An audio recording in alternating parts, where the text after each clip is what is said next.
সমস্ত নামদারি আহলে সুন্নাত ওয়াল জামাত দাবি করে এরা মাজার পূজারী, এরা কখনো মুসলমান নয়, এরা মুশরিক। তাই এদেরকে রাজনীতির প্ল্যাটফর্মে আসতে দেওয়া যাবে না, কারণ এরা আওয়ামী লীগের পাঁচাটা গোলাপ আওয়ামী লীগ ষড়যন্ত্র করে এদেরকে ঢুকাচ্ছে। কারণ এর হাত অনেক লম্বা, কারণ এরা প্রতিটা ইউনিয়নে প্রতিটা ওয়ার্ডে এদের প্রতিনিধি দেওয়া শুরু করছে। কারণ আওয়ামী লীগ নূতন নামে এখন এদেরকে ঢুকাচ্ছে, এরা রাজনীতির প্ল্যাটফর্মে এখন ঢুকবে। এরা 20টা সিট পাইলে সেই 20টা সিটই আওয়ামী লীগের নামে চলে যাবে।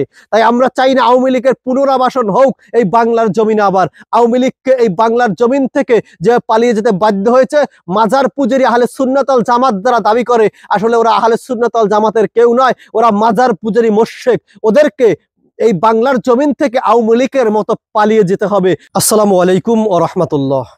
সম্মানিত বন্ধুরা, দেশে এবং প্রবাসে ভিডিওটি যে যেখান থেকে আজকে প্লে করেছেন, আজকে ভিডিওটি আপনার জন্য কন্টিনিউ করার বিশেষ অনুরোধ রইল।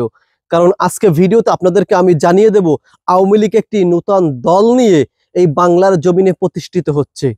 সেই দলের নাম কি, সেই দলে কে কে থাকবেন, সেই দলের প্রতিষ্ঠাতা কারা থাকবে, এমনকি সেই দলে আওয়ামী লীগের ওপার লেভেলের কোনো লোক থাকবে কিনা, এই সত্য তথ্যগুলো আপনাদের মাঝে উপস্থাপন করব এই ভিডিওতে।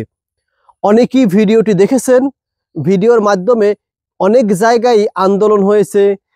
স্বৈরাচার শেখ হাসিনা আওয়ামী লীগকে বাদ দিয়ে অন্য কোনো দলকে নিয়ে তারপর রাজনীতির প্ল্যাটফর্মে আসার চেষ্টা করেছেন। আবার এই আওয়ামী লীগকে আনার জন্য অন্য অন্য রাজনৈতিক দল যারা আছেন, জামাত এবং বাংলাদেশ ইসলামী আন্দোলন বাদ দিয়ে ছোট ছোট কয়েকটা রাজনীতি দল বাদ দিয়ে এনসিপি সহ বড় রাজনীতি দল কয়েকটা, তারা আবার আওয়ামী লীগকে বাংলার জমিনে ঢুকাবার ষড়যন্ত্র করতেছেন। আমরা আজকে এই ভিডিওতে ক্লিয়ার করে দিব যে স্বৈরাচার শেখ হাসিনাকে আওয়ামী লীগ সহ বাংলাদেশে ঢুকানো যাবে না, তার নিবন্ধন বাতিল, সে আওয়ামী লীগ হয়ে এই বাংলার জমিনে ইলেকশন করতে পারবে না। তাহলে তার কি করতে হবে? অন্য যে কোনো একটা দলের নিবন্ধন নিতে হবে, অথবা নতুন একটি দল প্রতিষ্ঠা করতে হবে, সেটাও আওয়ামী লীগের লোক করলে তাকে রাজনীতি প্ল্যাটফর্ম থেকে তাকে বাদ দিতে হবে। তাহলে মূলত কিভাবে আসবে, প্রশ্নটা এখানে আমাদের থেকেই যায়।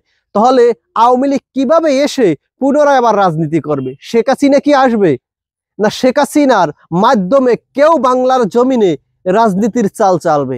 হ্যাঁ, এমনটাই বন্ধুরা হয়ে যাচ্ছে। আমরা অনেকবার এগুলা লক্ষ্য করেছি। লক্ষ্য করার পরে আমরা লাস্ট ফিনিশিংয়ে আমরা দেখলাম যে বর্তমানে সব দল মত নির্বিশেষে একটা লোক যারা ধর্মীয়ভাবে মানুষের ইমোশনাল উপরে আঘাত করে আর মানুষের ইমোশন নিয়ে যারা খেলা করে, তারাই এখন রাজনীতির প্ল্যাটফর্মে আওয়ামী লীগের সাথে লড়বেন। এমন দলটাকে অবশ্যই আপনার আমার সবার জানা দরকার।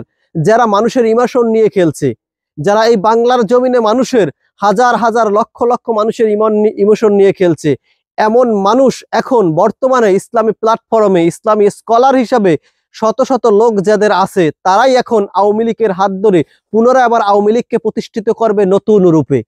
আর সেই আওয়ামী লীগের নাম আর আওয়ামী লীগ থাকবে না, তারা নতুন একটি নামেই সেটা প্রতিষ্ঠিত করবে। চলুন, সেটা হলো বাংলাদেশের একদম সুনাম ধন্য একজন ব্যক্তি।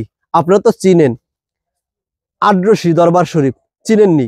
মাইজবান্ডার দরবার শরীফ চিনেননি? এখানে বিভিন্ন রকমের আলেম ওলামাদেরকে চেনেননি? আলাউদ্দিন জিহাদি, গোলাপ ফুলের সেই আদ্রসি দরবার শরীফ, মাইজবান্ডার দরবার শরীফ, খেলাফত ফেডারেশন চিনেননি আপনারা? আওয়ামী লীগের 14 দলের এক দল, সেই খেলাফত ফেডারেশন যার সাথে জড়িত আছেন কিন্তু এই আলাউদ্দিন জিহাদি, মুফতি শহীদুল্লাহ জিহাদি, এনায়েতুল্লাহ আব্বাসী, গিয়াসউদ্দিন তাহিরি, আরো নকশাবন্দি সহ অনেক জায়গার নামদারি বন্ড পীর এবং মাজার পূজারীরা। বাংলাদেশে প্রায় 10 থেকে 15% তাদের আওতার ভিতরে তারা নিয়ে গেছে। আমি এই কথাগুলো যে বলেছি, এই কথাগুলোর প্রতিটা কথার প্রশ্নের উত্তরগুলো আপনাদেরকে আমরা দেব। প্রতিটা কথার উত্তর আপনারা পেয়ে যাবেন যে কথাগুলো আমি বলেছি। 1 নম্বরে হলো আমি কেন আদ্রসি গোলাপ ফুল মার্কার কথা বললাম, কেন খেলাফত আপনার মাইজবান্ডার শরীফের খেলাফত ফেডারেশনের কথা বললাম, কেন গিয়াসউদ্দিন তাহিরি, আলাউদ্দিন জিহাদি, শহীদুল্লাহ জিহাদি, এনায়েতুল্লাহ আব্বাসীর কথা বললাম। মনে রাখবেন, এরা কেউ আওয়ামী লীগের বাইরে নয়, সবাই আওয়ামী লীগ।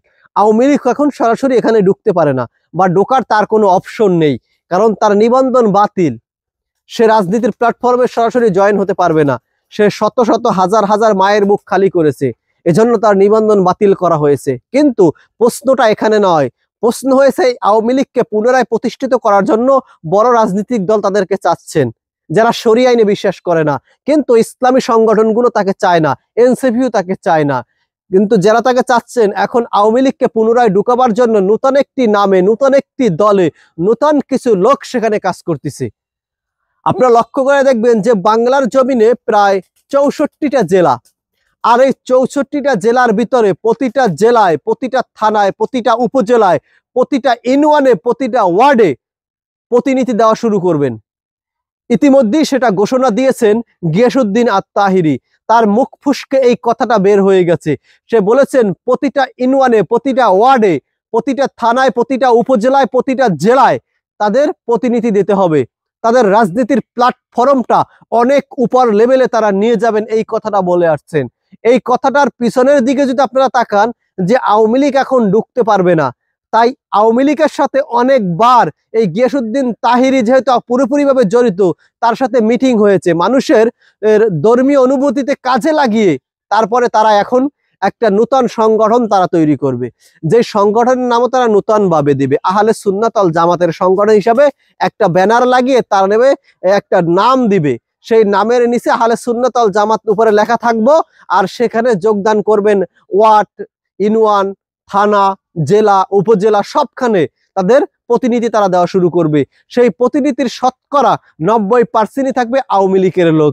যারা সরাসরি দলে ছিল তারা নয়, যারা দলের বাইরে ছিল তাদেরকেও প্রতিনিধি দেওয়া হবে আলেম পর্যায়ে একটু দেখে দেখে। আহলে সুন্নাত ওয়াল জামাতের যে নামদারি মাজার পুজারি আছে, সেই মাজার পুজারি দেখে দেখে দিতে হবে, যেন তারা বুঝতে না পারে যে এটা একটা আওয়ামী লীগের সংগঠন। এইটা দেওয়ার পরে তারপরে সেখান থেকে যখন তাদের দলটা বাড়ি হয়ে যাবে, স্বৈরাচার শেখ হাসিনার সাথে অলরেডি এই বিষয়ে তাদের কথা হয়েছে, মিটিং হয়েছে, পরিপূর্ণ তারা পাক্কা পর্যায়ে পরে নিয়ে যাচ্ছে, মাইজবান্ডার এই সমস্ত ষড়যন্ত্র প্রতিনিয়ত চলতেছে। তারপরে তারা এটা বড় পর্যায়ে নিয়ে যাবে, বড় পর্যায়ে নিয়ে গিয়ে তারা একটা মহাসমাবেশের ডাক দিবে। সেই মহাসমাবেশে শতকরা 90% আওয়ামী লীগের লোক থাকবে, আহলে সুন্নাত ওয়াল জামাতের তো কোনো লোক নাই, কারণ তারা হলো মাজার পুজারি, গাজার ব্যবসা করে, তারা গাজাখোর। আর তো শতকরা 2% নাই তাদের। তাহলে তারা কি করবে? এই আওয়ামী লীগের লোকজনকে নিয়ে মহাসমাবেশের ডাক দিবে, তারা একটা দলটা বড় করবে।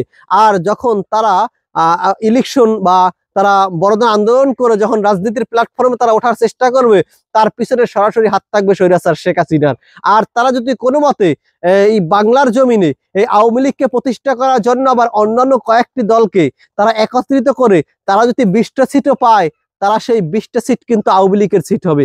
30টা সিট পাইলে সেই 30টা সিট কিন্তু আওয়ামী লীগের সিট হবে। তাই মনে রাখতে হবে আমাদের, যে এই সমস্ত নামদারি আহলে সুন্নাত ওয়াল জামাত দাবি করে এরা মাজার পূজারী, এরা কখনো মুসলমান নয়, এরা মুশরিক। তাই এদেরকে রাজনীতির প্ল্যাটফর্মে আসতে দেওয়া যাবে না, কারণ এরা আওয়ামী লীগের পাঁচাটা গোলাপ, আওয়ামী লীগ ষড়যন্ত্র করে এদেরকে ঢুকাচ্ছে, কারণ এর হাত অনেক লম্বা, কারণ এরা প্রতিটা ইউনিয়নে, প্রতিটা ওয়ার্ডে এদের প্রতিনিধি দেওয়া শুরু করছে, কারণ আওয়ামী লীগ নূতন নামে এখন এদেরকে ঢুকাচ্ছে। এরা রাজনীতির প্ল্যাটফর্মে এখন ঢুকবে, এরা 20টা সিট পাইলে সেই 20টা সিটই আওয়ামী লীগের নামে চলে যাবে। তাই আমরা চাই না আওয়ামী লীগের পুনরাবাসন হোক এই বাংলার জমিনে। আবার আওয়ামী লীগকে এই বাংলার জমিন থেকে যে পালিয়ে যেতে বাধ্য হয়েছে মাজার পূজারী আহলে সুন্নাত ওয়াল জামাত দ্বারা দাবি করে, আসলে ওরা আহলে সুন্নাত ওয়াল জামাতের কেউ নয়, ওরা মাজার পূজারী মুশরিক। ওদেরকে এই বাংলার জমিন থেকে আওয়ামী লীগের মতো পালিয়ে যেতে হবে। ওরা এই বাংলার জমিন, ওরা রোহিঙ্গা হিসেবে বসবাস করে। আহলে সুন্নাত ওয়াল জামাত যারা দাবি করে ওরা এই বাংলার জমিন, ওরা রোহিঙ্গা হিসেবে বসবাস করে। এই বাংলার জীবনে প্রকৃত ওদের জন্ম নয়, ওরা বেসে এসেছে এই বাংলার জমিনে। সবাই ভালো থাকবেন, সুস্থ থাকবেন। আল্লাহ হাফেজ। আসসালামু আলাইকুম ওয়া রাহমাতুল্লাহি ওয়া বারাকাতুহু।